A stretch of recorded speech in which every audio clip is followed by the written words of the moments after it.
ഇപ്പൊ ഈ ഷൈൻചേട്ടന്റെ ഇന്റർവ്യൂസിന് വരുമ്പോഴേ ഷൈൻചേട്ടന്റെ ഇന്റർവ്യൂസ് വരുമ്പോൾ ഷൈൻചേട്ടൻ ഭയങ്കര ജിൽജിലാണോ, ഭയങ്കര ഒച്ചപ്പാടും ഒക്കെ ഇരിക്കും. ഇപ്പൊ ഷൈൻചേട്ടന്റെ കൂടെയുള്ള ആളുകളോട് ഞാൻ എപ്പോഴും ചോദിക്കും how is working with him. എല്ലാവരും, അതായത് 100% ഇതുവരെ സംസാരിച്ചിട്ടുള്ള എല്ലാവരും ഒരേപോലെ പറഞ്ഞിട്ടുള്ള ഈസ് പക്ക പ്രൊഫഷണൽ. ജോലി സ്ഥലത്ത് ഇതൊന്നും അല്ല ആള്. നിങ്ങൾ ഇന്റർവ്യൂവിന് വരുന്ന, ഇൻക്ലൂഡിങ് ഞാനി പറഞ്ഞത്, നിങ്ങൾ ഇന്റർവ്യൂവിന് വരുന്ന ഷൈനെയാണ് കണ്ടിട്ടുള്ളത്. പക്ഷെ I have seen him working. ഈ സച്ച് എ വണ്ടർഫുൾ ആക്ടർ. പുള്ളി അത്രയും പ്രൊഫഷണൽ ആണ്.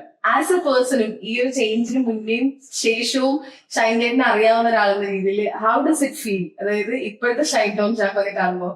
വളരെ നല്ല ഒരു ചോദ്യമാണ്. അതായത് ഞാൻ ഷോർട്ട് ഫിലിം ചെയ്യുമ്പോൾ കണ്ട ഷൈൻ തന്നെയാണ് സെറ്റിലും ഷൈൻ. ഒരു വ്യത്യാസം പുറത്താണ് ഷൈൻ വ്യത്യാസങ്ങൾ സംഭവിച്ചത്. സെറ്റില് ഷൈൻ ശരിക്കും ഷൈൻ ഒരു ഡയറക്ടേഴ്സ് വേദിയാണ്. ഡയറക്ടറുടെ കൂടെയാണ് നിൽക്കുക. ആ വിഷനോട് അനുസരിച്ച് പെരുമാറുന്ന ഒരു 100% ഫൈൻ ആർട്ടിസ്റ്റാണ്. അപ്പൊ അതില് വ്യത്യാസമൊന്നുമില്ല. അപ്പൊ ഞങ്ങൾ തന്നെ അത് പറഞ്ഞു, നമ്മള് 6-7 വർഷം മുമ്പ് ഷോർട്ട് ഫിലിം ചെയ്യുമ്പോൾ എങ്ങനെയായിരുന്നു ഷൈൻ, അത് തന്നെയാണ് സെറ്റിൽ അതാണ് ഒരു വ്യത്യാസം.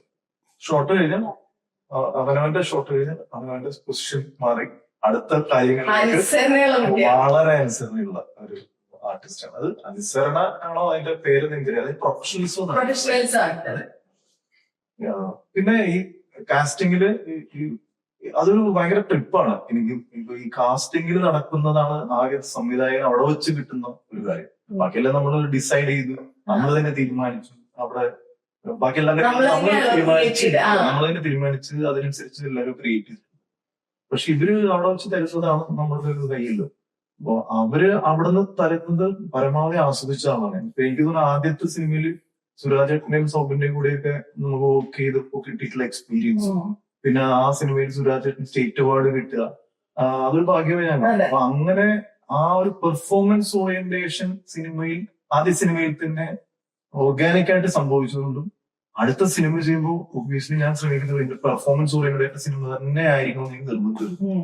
അപ്പോ അത് പെർഫോമൻസ് ഓറിയന്റഡ് ആയിട്ടുള്ള സിനിമയായിട്ട് തന്നെയാണ് നമ്മൾ ഇതിനെ സ്ക്രീൻ പ്ലേ ചെയ്യുമ്പോഴേ അത് അങ്ങനെ ഒരു ഓറിയന്റേഷൻ തന്നെയാണ് ശ്രമിച്ചിട്ടുള്ളത്. അതുകൊണ്ടാണ് ആ കാസ്റ്റിംഗ് ഇത്രയും പ്രാധാന്യം. ആ ഒരു റൈറ്റ് കാസ്റ്റ് തന്നെ ആയിരിക്കണം എന്ന് വളരെ നിർബന്ധം. അപ്പൊ അത് ലക്കിലി ഈ ഫൈൻ ആർട്ടിസ്റ്റ് ആണ് എന്റെ കൂടെ ഈ സിനിമയിലുള്ളത്. അവരുടെ പെർഫോമൻസ് ആണെങ്കിൽ നിങ്ങളുടെ 100%.